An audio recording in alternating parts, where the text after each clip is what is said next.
পবিত্র ঈদুল আজহার আগে পশুর হাট চলাকালীন কোরবানির দিন বিগত 3 দিন আপনারা নিরলসভাবে আমাদের বার্তাগুলো নগরবাসীর কাছে পৌঁছে দিয়েছেন। আপনাদের এই ভূমিকা জনসচেতনতা তৈরিতে ইতিবাচক প্রভাব ফেলেছে। এছাড়া বর্জ্য ব্যবস্থাপনায় ডিএসসিসির সাফল্যের সংবাদ প্রকাশ করে যেমনি আপনারা পরিচ্ছন্নতা কর্মীদের মনোবল বাড়িয়েছেন, ঠিক তেমনি এই বিশাল কর্মযজ্ঞের কিছু অনাকাঙ্ক্ষিত ত্রুটি বিচ্যুতি ও বস্তুনিষ্ঠভাবে তুলে ধরেছেন, যা আমাদের সংশোধনের সুযোগ করে দিয়েছে।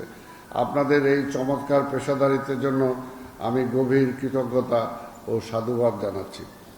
আপনারা বিগত কয়েকদিন সার্বক্ষণিক আমাদের সাথে মাঠ পর্যায়ে ছিলেন। আপনারা নিশ্চয়ই অনুধাবন করেছেন যে বিদ্যমান বাস্তবতা এত বিপুল পরিমাণ বর্জ্য দ্রুততম সময়ে অপসারণ কতটা বড় চ্যালেঞ্জ। স্বাভাবিক পর্যায়ে যেখানে প্রতিদিন 3200 থেকে 3500 টন বর্জ্য অপসারিত হয়, সেখানে প্রায় একই জনবল ও সম্পদ ব্যবহার করে কোরবানির দিনগুলোতে দৈনিক প্রায় 5 গুণেরও বেশি বর্জ্য অপসারণ করতে হয়। ফলে সর্বচেষ্টার পরেও কিছু অনাকাঙ্ক্ষিত ত্রুটি থেকে যাওয়া অস্বাভাবিক নয়। ধৈর্য ধরে ডিএসসিসির উপর আস্থা রাখার জন্য আমি নগরবাসীর প্রতি কৃতজ্ঞতা প্রকাশ করছি।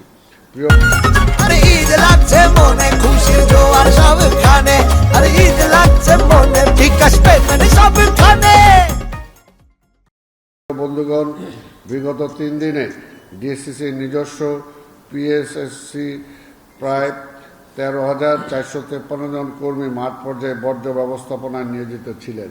এই বিশাল কর্মযজ্ঞে 382টি বিশেষ যান যন্ত্রপাতি সহ 2117টি ছোট গাড়ি ব্যবহার করা হয়েছে।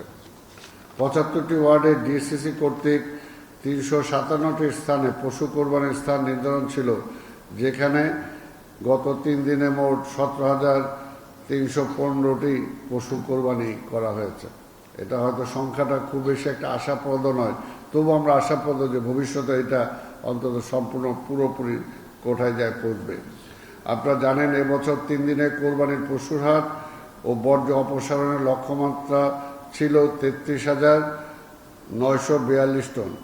আনন্দের বিষয়, সকল সহযোগিতা ঈদের দিন থেকে গতকাল 30 মে রাত 12টা পর্যন্ত আমরা মোট 36,086 টন বর্জ্য মাত্রায় ল্যান্ডফিলে চূড়ান্ত ডাম্পিং করেছি। অর্থাৎ আমরা নির্ধারিত লক্ষ্যমাত্রার চেয়েও বেশি বর্জ্য অপসারণ করতে সক্ষম হয়েছি। এর মধ্যে প্রতিদিন ভাগ করে দেওয়া আছে সেখানে। তবে আমাদের কার্যক্রম এখানেই শেষ নয়। মাননীয় প্রধানমন্ত্রী আমাদের যে নির্দেশনা দিয়েছিলেন, সেই অনুযায়ী আমাদের তদারকি টিম সার্বক্ষণিক মাঠে এখনও কাজ করছে। আপনাদের মাধ্যমে নগরবাসীকে জানাতে চাই, ডিএসসিসির কোথাও কোনো বর্জ্য জমে থাকতে দেখলে দয়া করে আমাদের কেন্দ্রীয় নিয়ন্ত্রণ কক্ষের নাম্বার 017099000088 এবং 00003386014। আমি নাম্বারটা আবার আপনাদের জ্ঞাতার্থে বলি, 017099000388 এবং 02223386014 জানান। আমরা সংবাদ পাওয়ার 1 থেকে 2 ঘন্টার মধ্যে বর্জ্য অপসারণ করব ইনশাআল্লাহ। তবে নগরবাসীর প্রতি অনুরোধ, দয়া করে যত্রতত্র ময়লা ফেলবেন না এবং অন্য কেউ ফেললে তাকে নিবৃত্ত করুন। এটি আপনার নৈতিক ও নাগরিক দায়িত্ব। এদিকে কোরবানির 11টি অস্থায়ী হাটের বর্জ্য অপসারণ শেষ পর্যায়ে। আপনারা দেখেছেন হাটের ইজারাদাররা শর্ত অনুযায়ী নির্ধারিত সময় বর্জ্য অপসারণ করেননি। জনভোগান্তির রোধে হাটের সমস্ত বর্জ্য আমাদের নিজেদেরই অপসারণ করতে হয়েছে, যা সামগ্রিক বর্জ্য ব্যবস্থাপনার প্রতি কিছুটা স্লোথ ও আরও বেশি চ্যালেঞ্জিং করে তুলেছিল। আমরা ইজারাদারদের বিরুদ্ধে কঠোর আইনানুগ ব্যবস্থা হিসাবে জামানত বাজেয়াপ্ত, কালো তালিকাভুক্ত করার সিদ্ধান্ত নিয়েছি। বর্তমানে জামানতের পরিমাণ কম হওয়ায় তারা এর তোয়াক্কা করে না, তাই আগামী বছর থেকে জামানতের অঙ্ক উল্লেখযোগ্য হারে বাড়ানোর সিদ্ধান্ত নেওয়া হয়েছে।